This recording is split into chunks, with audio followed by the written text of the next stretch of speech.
Delhi NCR में खतरनाक स्तर पर पहुंचा है प्रदूषण। आपको बता दें कि देर रात से लागू हुआ है दिल्ली में ग्रैब 4। वहीं दिल्ली में ट्रकों के प्रवेश पर प्रतिबंध लगा दिया गया है। आपको बता दें कि आवश्यक वस्तुओं को ले जाने वाले सिर्फ ट्रकों को अनुमति दी गई है। वहीं हाइब्रिड मोड में चलेंगे स्कूल।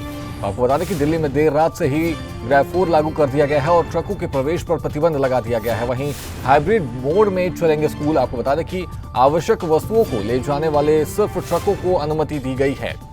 तो दिल्ली में लगातार प्रदूषण का कहर बढ़ता हुआ नजर आ रहा है और इस दौरान दिल्ली में ग्रैब 4 भी लागू कर दिया गया है। आपको बता दें कि दिल्ली एनसीआर में खतरनाक स्तर पर पहुंच गया है। AQI 450 प्लस दर्ज किया जा रहा है AQI, जिसकी वजह से दिल्ली में ग्रैब 4 लागू कर दिया गया है। अब दिल्ली वासियों को कई पाबंदियों का सामना करना पड़ेगा। दिल्ली में ट्रकों के प्रवेश पर किन किन चीजों पर प्रतिबंध लगा है, ग्राफिक्स के जरिए आपको दिखाते हैं।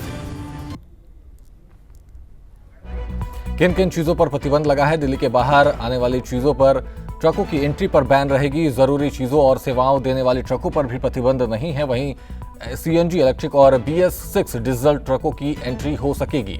आपको बता दें कि दिल्ली के बाहर से आने वाली गाड़ियों की एंट्री नहीं होगी। वहीं जरूरी चीजों और सेवाओं देने वाली गाड़ियों पर नियम नहीं लागू होंगे। वहीं BS4 डीजल से चलने वाले मीडियम और हैवी गुड्स व्हीकल पर सख्त प्रतिबंध होगा। तो आपको बता दें कि कंस्ट्रक्शन और डेवलपमेंट गतिविधियों पर भी रोक रहेगी। तो ग्रैब 4 दिल्ली में लागू होने के बाद राज्य सरकार 6ठी से 9वीं और 11वीं के लिए ऑनलाइन क्लासेस चला सकती है। तो यहाँ पर स्कूली छात्रों को लेकर के भी सरकार फैसले लेते हुए नजर आ सकती है। राज्य सरकारें सार्वजनिक नियम और निजी दफ्तरों में 50% क्षमता के साथ घरों में काम करने की छूट दे सकती है। वो यहीं वर्क फ्रॉम होम की भी अगर बात की जाए तो सरकार इन चीज़ों पर भी विचार विमर्श करती हुई नजर आएगी। केंद्र सरकार अपने कर्मचारियों को वर्क फ्रॉम होम भी दे सकती है। तो इन चीज़ों पर प्रतिबंध लग सकता है और कुछ चीज़ों पर यहाँ पर प्रतिबंध लगता हुआ भी नजर आ रहा है। राज्य सरकारें इमरजेंसी होने पर कॉलेज कमर्शियल एक्टिविटीज़ को भी बंद कर सकती है। तो ग्राफिक्स के जरिए हम आपको बता रहे हैं कि किन किन चीज़ों पर ग्रैब 4 लागू होने के बाद प्रतिबंध लग सकते हैं और वाहनों के लिए ऑड इवन सिस्टम भी लागू हो सकती है। तो प्रदूषण का स्तर लगातार बढ़ता हुआ नजर आ रहा है, जिसकी वजह से दिल्ली में ग्रैब 4 लागू कर दिया गया है। और आपको बता दें कि इन चीज़ों पर प्रतिबंध लगा दिया गया है और दिल्ली के बाहर से आने वाली गाड़ियों की एंट्री नहीं होगी। वहीं ज़रूरी चीज़ों और सेवाएं देने वाली गाड़ियों की एंट्री होगी। BS4 डीजल से चलने वाली मीडियम और हैवी व्हीकल्स को एंट्री नहीं मिलेगी। कंस्ट्रक्शन और डेवलपमेंट गतिविधियों पर भी रोक लगा दी गई है। आपको बता दें कि रोक रहेगी। वहीं राज्य सरकार 6ठी, 9वीं और 11वीं के लिए ऑनलाइन और हाइब्रिड मोड भी ला सकती है। राज्य सरकारें सार्वजनिक और नियम के निजी, वहीं केंद्र सरकार अपने कर्मचारियों को वर्क फ्रॉम होम भी दे सकती है। आपको बता दें कि राज्य सरकारें इमरजेंसी होने पर कॉलेज कमर्शियल एक्टिविटी भी बंद कर सकती है। तमाम जानकारियों के लिए देवांश पांडे हमारे साथ जुड़े हैं न्यूज रूम से। देवांश, जिस तरीके से लगातार हालात बदलते हुए नजर आ रहे हैं, प्रदूषण का कहर बढ़ता हुआ नजर आ रहा है, कि इस दौरान किन किन इलाकों में सबसे ज्यादा प्रदूषण दर्ज किए जा रहे हैं और कैसे हालात हैं?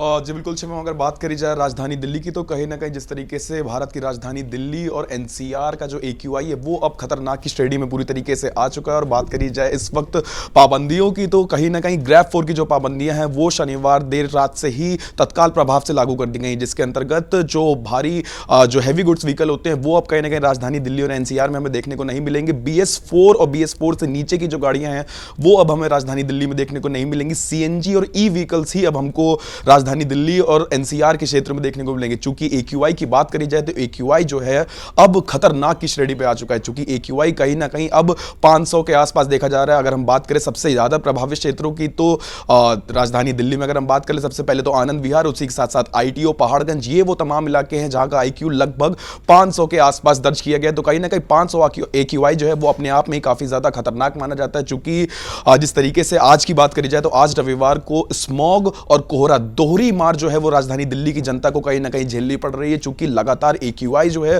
वो बढ़ता हुआ नजर आ रहा है और ग्रैब 4 की जो पाबंदियां उनको तत्काल प्रभाव से लागू कर दिया गया है। अब ये देखने वाली चीज होगी कि आखिर और कितना वक्त यहां पर सरकार को लगता है वायु जो ये एयर पोल्यूशन हो रहा है उसको कंट्रोल करने में। जी देवांश, जिस तरीके से अगर बात की जाए तो 38 इलाकों को रेड जोन में तब्दील किया गया था। क्या ये इलाके बड़े हैं और इन इलाकों की अगर तब्दीली, जिस तरीके से प्रदूषण बढ़ा है, वहां पर क्या कदम उठाए जा रहे हैं, इसको लेकर के क्या कुछ जानकारी है? जी बिल्कुल, बात करी जाए अगर रेड जोन के इलाकों की तो कल यानी कि शनिवार को 38 इलाके रेड जोन के अंतर्गत माने गए थे और आज अगर रविवार की बात करी जाए तो आज एक दिन के अंदर ही 41 इलाकों को रेड जोन में तब्दील कर दिया गया। रेड जोन वो इलाके होते हैं जहां का AQI सबसे ज्यादा खराब श्रेणी में होता है, चूंकि जिस तरीके से मैंने अभी आपको बताया कि आनंद विहार, पहाड़गंज, ITO ये वो तमाम इलाके हैं जहां का AQI लगभग 500 के आसपास दर्ज किया गया। तो आप इसी से अंदाजा लगा सकते हैं कि जिस तरीके से जो आम जनता है जिसको कहीं ना कहीं अब सर्दी की वजह से कोहरा और उसी के साथ साथ ये स्मॉग की जो दोहरी मार झेलनी पड़ रही है, इसी के चलते आज ग्रेटर नोएडा में 3 गाड़ियों की आपस में टक्कर हो गई। जो गाड़ियों की गति है उस पे कहीं ना कहीं अब ब्रेक लगता हुआ नजर आएगा, चूंकि लोग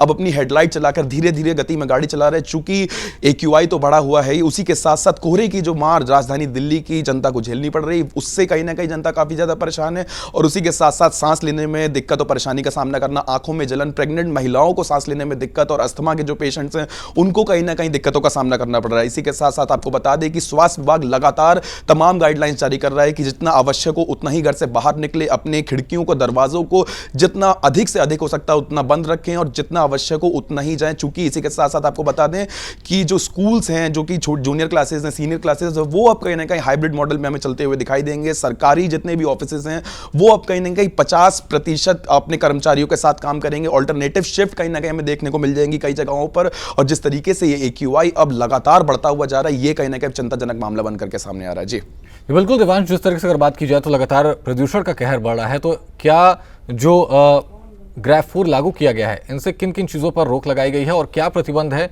उसको लेकर के क्या कुछ जानकारी है? जी बिल्कुल, देखिए शनिवार को ही ग्रैब 3 लागू किया गया था, लेकिन जिस तरीके से लगातार प्रदूषण बढ़ रहा था उसी के 2 घंटे के बाद एक शाम के अंदर ही ग्रैब 4 को तत्काल प्रभाव से लागू कर दिया गया। ग्रैब 4 की पाबंदियां तमाम तरीके से हो गई हैं, जिस तरीके से अब निर्माण कार्य जो हैं वो अब हमें देखने को नहीं मिलेंगे। लेकिन इसी के साथ साथ आपको बता दूं कि जो सड़क निर्माण और जो आवश्यक काम है उस पर रोक नहीं लगाई गई है। इसी के साथ साथ आपको बता दें कि राजधानी दिल्ली और NCR के इलाकों में अब BS6 से नीचे की गाड़ियां हमें सड़क पर देखने को नहीं मिलेंगी और अगर वो गाड़ियां सड़क पर निकलती तो उन पर तत्काल प्रभाव से कानूनी कार्यवाही भी हमें देखने को मिल सकती है। चूंकि लगातार जो AQI है वो बढ़ता हुआ नजर आ रहा है। ऑड इवन की बात करी जाए तो आम आदमी की पार्टी की सरकार ने कहीं ना कहीं राजधानी दिल्ली में ऑड इवन का सिस्टम लगाया था, लेकिन वो दिल्ली की पॉपुलेशन की वजह से कहीं ना कहीं काफी ज्यादा कारगर साबित नहीं हुआ। तो कहीं ना कहीं अब जिस तरीके से 27 साल के बाद भारतीय जनता पार्टी की सरकार राजधानी दिल्ली में आई है, तो ये जो AQI का मामला है ये कहीं ना कहीं सरकार के सामने काफी बड़ा चैलेंज बनकर के सामने आ रहा है। इसी के साथ साथ आपको बता दें कि